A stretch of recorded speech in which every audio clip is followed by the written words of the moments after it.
যে করে হোক বিড়ালের থেকে ওই স্বর্ণের চেনটা চুরি করে নিতেই হবে। ওই খরগোশ দাঁড়া, এই ব্যাং সর, তোর সাইকেলটা নিয়ে গিয়ে ওই খরগোশটাকে ধরতে হবে। ওই চোরের বাচ্চা দাঁড়িয়ে যা বলছি। দাঁড়া বিড়াল, তোর শরীরে একটা বুম মেরে তোর 12টা বাজিয়ে দিচ্ছি।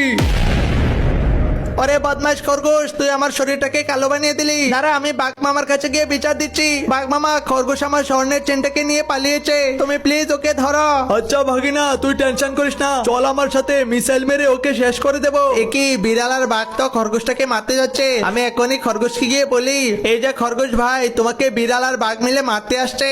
আচ্ছা দাঁড়া, ওদের দুজনকে শিক্ষা দেওয়ার ব্যবস্থা করছি। আমি মেয়েদের এই জামাটা পরে মেয়ে সেজে পড়ি। ওই খরগোশের বাচ্চা, তুই কোথায় আছিস রে? সাহস থাকলে বাইরে বের হয়ে আয়। এই যে বিড়াল খরগোশ, তোমরা কাকে খুঁজছো? এখানে তো কেউ নেই। আরে এত সুন্দর একটা মেয়ে, এই যে তুমি কি আমার বন্ধু হবে? হ্যাঁ হ্যাঁ, অবশ্যই হব। তাহলে আসো, আমার ঘরে আসো। মেয়ে সেজে থাকা খরগোশটা খাবারের সাথে ওষুধ মিশিয়ে দিয়ে বাঘ আর বিড়ালকে অজ্ঞান করে ফেলে। ওরে বাঘ বিড়াল, তোদের চামড়া দিয়ে এখন আমি আমাদের জন্য জামা বানাবো।